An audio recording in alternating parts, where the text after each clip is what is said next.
Once you have your bench pin set up properly and you've got your saw blade set up properly with the teeth cutting on the down and good tension on the blade, you're ready to start cutting your metal. And really there's only three things you have to be able to do. You have to be able to do a straight line, you have to be able to do a curve, and you have to be able to do a right angle or a sharp angle turn.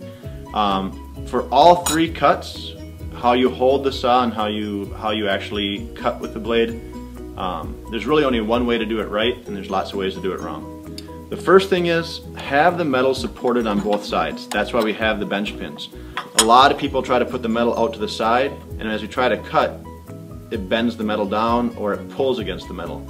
Have the bench pin do the work for you. So now if I try to cut, this side of the bench pin is supporting this edge. If you hold it like this, it makes it really hard as you're cutting to maintain that blade being perpendicular to the metal, or at a straight angle here. It's more natural to want to do this with that kind of a grip. So what I find to be easier is I use these three fingers, and I just kind of grab it like this, and then I can bend my wrist as I need to when I'm doing my different cuts. The other thing is this little handle here, if you keep that right over your wrist as you're cutting, it can hit you.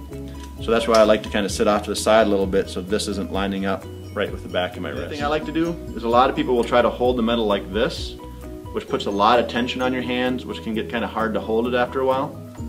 If you just put the saw blade where you're going to be starting and then rest one finger on either side, that's all you really need, and it's a lot easier to hold it down without putting a lot of tension on your hand. To start the cut, a lot of times what I'll do is I'll actually start by just sliding the blade up just to get a little bit of a start. But once I have it started, then I'll start cutting on the down. And it really helps if you can keep that blade perpendicular to the metal. You have to have the blade straight up and down. And this is where using proper positioning can help. If you're really close to your metal, it's hard to work with it. So if you can stay back a little bit, get yourself low down on your seat, it'll make your life easier. But now to do the cuts. All right? I'm keeping the blade straight up and down as I go. And the blade only cuts on the downstroke, so you don't need to push forward on the upstroke. And as a matter of fact, if you do that, what you're doing is you're creating unnecessary friction. And if you cut really fast and you're doing lots of pressure, you can overheat the blade and the metal, and when they heat up they expand, and that actually pinches the blade and makes it harder to cut. So just slow and steady, use the full length of the blade. A lot of people like to do this, but if you use the full length of the blade, you can get a good distance pretty quickly with not much effort. Now, to do a turn, if you listen when I'm doing a straight cut, you can hear the blade cutting into the metal. When you're doing a turn, you want to keep going straight up and down, but you'll hear that I'm no longer putting pressure on the blade. I'm not actually cutting. I just have the blade going up and down. So what I'm going to do is, as the blade is going up and down, I'm going to slowly turn my wrist,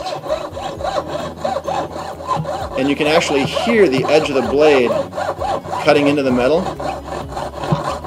Now I've got it pointing that way. And once I've got it started, what I'll do is I'll turn, reposition my metal, and this might happen where the blade gets stuck.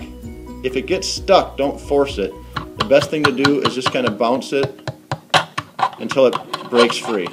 Once it breaks free, then you can start cutting forward again. Now, when you get to the end of a cut, to try and back the blade out and through is really hard to do, and you're most likely going to break the blade. So the easier thing to do is just loosen up this top key, pull the blade out. I'll put the blade back in here, and now I'll re-tighten the blade. So I'll loosen this up, put my hand here, take my thumb, pushing this way again, putting tension on the blade, tightening it, and checking to make sure it's tight enough. Alright, so the next type of cut is just a curve.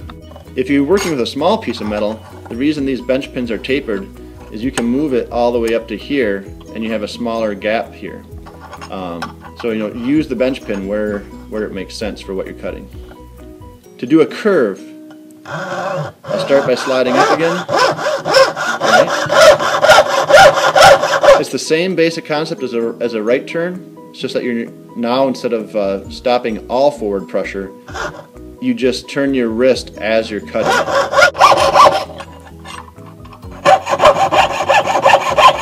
And again, get to the end of my cut, loosen the blade, and pull it out.